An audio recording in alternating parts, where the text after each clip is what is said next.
call an emergency stop on a hill. Go up the hill and do just like I said, it's going to stop the bike. Now maybe this happened as a result of following your buddy. He got up top of the hill, didn't realize there was no place to go when he got up there, so you had to stop short. It's a tough situation to find yourself in, and a lot of guys will actually pull the clutch in and then try to lower the bike by using the front brake. On a surface as slippery as this is, that can create a problem because all the weight's on the rear tire. The bike's just going to want to slide down to the front tire.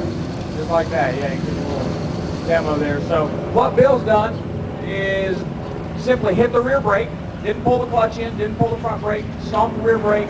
That stops the engine and it stops the bike. Now we're going to use the fact that the engine is stalled to our advantage. Also notice his body position. He's laid forward on the bike and he's got his left foot mounted to the ground to the rear of the bike, just behind center. This helps him get his balance. So what he'll do is slowly release the rear brake and let the bike take a set on the engine's compression. And we're going to use that compression to our advantage to lower the bike.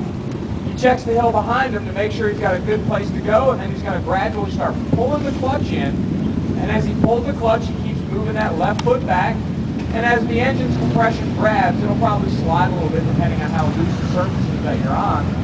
And you do this until you get to a point where you feel you can pull the clutch in and hold it and use the hill to your advantage to let the bike roll back so you can get a good approach either at the hill again, or you can turn left or right and maybe decide not to challenge the hill that you can take. So he's going to go back up and over the hill.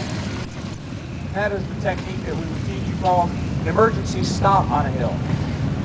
The next thing he's going to do, he'll use that same hill, and this is going to be a controlled crash, if you will.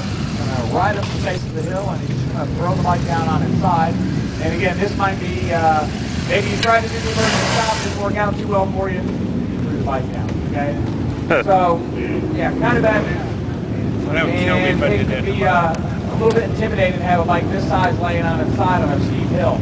Couple of things. First and foremost, check yourself. Make sure that you're okay when you go down. Don't worry about the bike. The pictures have already been taken. Your buddy saw you go down. Don't get in a hurry. Next, kill the engine. All right, don't leave this thing laying on its side with the engine running. Now, you can see he's grabbing the tail of the bike and he's just going to start spinning it around. Make sure you stay on the upside of the bike as you do this. You don't want to be on the low side and have that bike start to chase you down the hill. Now the bike's perpendicular. It's really easy to stand up from this point. He'll grab the front brake and it lifts up really easy. And he's just going to work the handlebars. You get the front down, pointed downhill. Not completely, but the majority of the way. It's an easy way to get on the bike. He'll fire it up and take off again. So again, that's a recovery from a hill. The reason we teach that one is, the emergency stop on the hill where you're backing the bike down. If the hill's really long, like I said, some of our hills are as high as that palm tree, and if you find yourself on a hill, that's quite a daunting task to try to use that. He's actually demonstrating some techniques that we use. All right, he's demonstrating some techniques that we use to get up and over hills.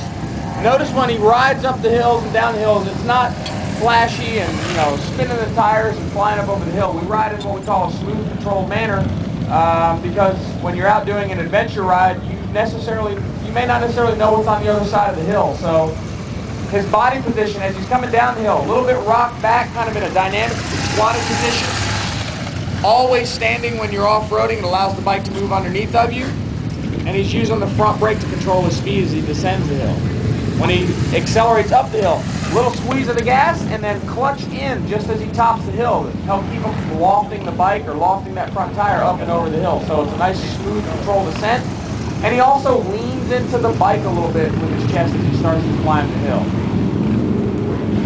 So once again, he's going to throw the bike down on its side here. All right? And we're going to talk about lifting technique. Okay, these are a couple of techniques that we would teach you in the school, and you would probably have plenty of time to practice during the school. Right? The first one we call a bar lift. All right, he's going to take the handlebar, he's going to point it upward, get that tire pointed up in the sky. He's going to get a good footing, and he's going to grab that outside handbar, squat down, he's going to look up to the sky, and start to lift and walk forward. Okay? Comes up pretty easy. If you're a little bit shorter, maybe 5'8" or lower, it can be a tough technique to finish off the last quarter of that lift.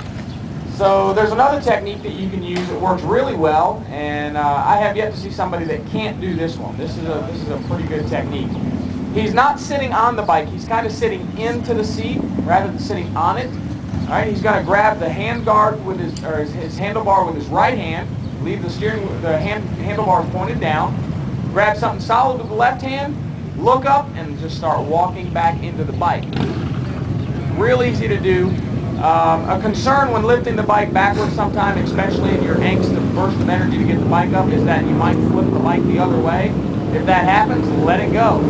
Get on the other side, do the same technique, but this time put the kickstand out, and when it flops over the other way, you can just let it go. It'll land on the kickstand, and it's all good. All right. So, again, that's 4 real quick demonstrations of some exercises that we would have you doing in our one-day on-road rider program, so that you can take these bikes and ride them nice and slow through tight wooded areas, rocky terrain, or even mud and sand.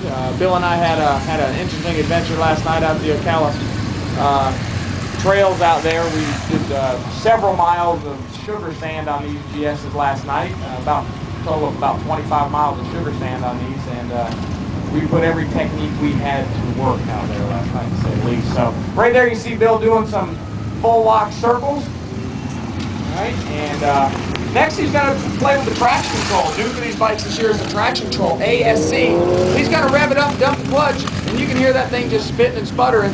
And what it's doing is taking away the spark there. It recognizes that the rear wheel is trying to spin at a rate faster than the front wheel is turning. Recognizes that's not proportionate, and it starts taking away the power.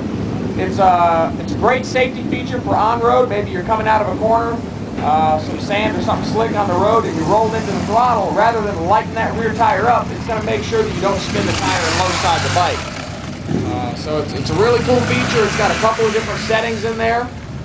The bike that he's on also has the ESA, the electronic stability adjustment as well. So if you would like to know more about what we teach and who we are, and you want to register for a free bike rental at the facility, feel free to stop by the tent and talk to myself or Bill. We'd be glad to talk shop with you or talk to you about our program. Thank you very much for your attention. Give it up for Bill.